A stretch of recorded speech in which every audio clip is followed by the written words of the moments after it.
How does Barth and beer fit together? I think it fits well. Barth used to meet with his students at a restaurant. They'd have a sort of Stammtisch, and they would drink tea, and he would discuss, and they would ask questions, and it was a very personal atmosphere.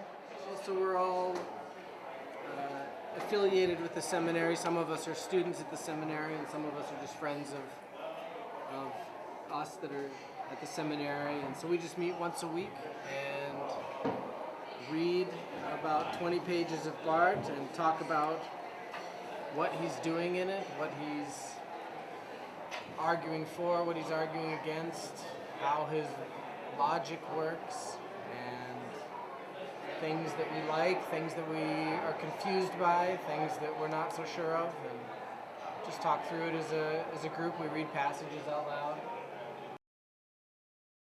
It is said that Karl Barth's collected works could number 90 volumes, ranging in length from 200 pages to 1,200 pages per volume, without republishing the Church Dogmatics.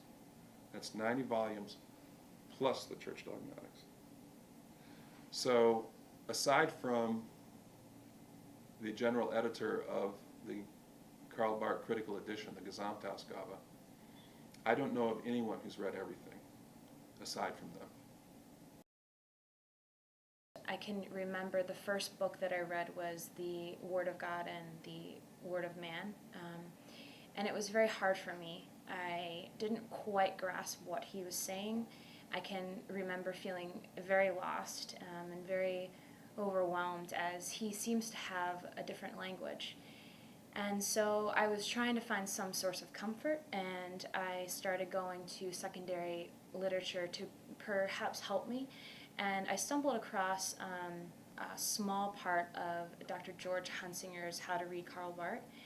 And he talks about how it can be really challenging for people when they start reading Barth, because he has this, very inaccessible language.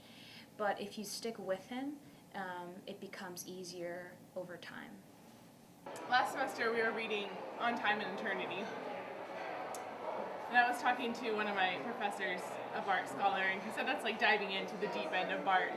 But then I was studying some Barth in January. We were reading a part on the church in section 4 of the Dogmatics. It was a lot easier to understand, and reading some of his other essays not in the Dogmatics are easier to understand. But also it helps to read more and more of it, because he repeats himself so much, which is great. So, while it might seem difficult to an outsider to theology to read his work, I find his writing to be very lucid and very clear. He writes with the emotion of a pastor, and he's often reiterating his main points and repeating himself. And if you get into his work, you kind of get a feel for the rhythm of his thought, and so it becomes easier as you go to understand what he's about. Well, I think one of the questions we get is where to start with reading Karl Barth, because for people who haven't read Karl Barth before, where to start is a big question. I always think that the letter to the Romans is a wonderful place to begin. The other place that I think is good is the God and Theology, I think is the new translation. Amy Marga has translated that now into English for a second time, but it was translated early on as the Word of God and the Word of Man. It's a short book of essays, and those essays are very accessible, so I would recommend that volume in its new translation. I think would be a good place to start. And is it easier to read Karl Barth in a group than alone? I think so, yeah.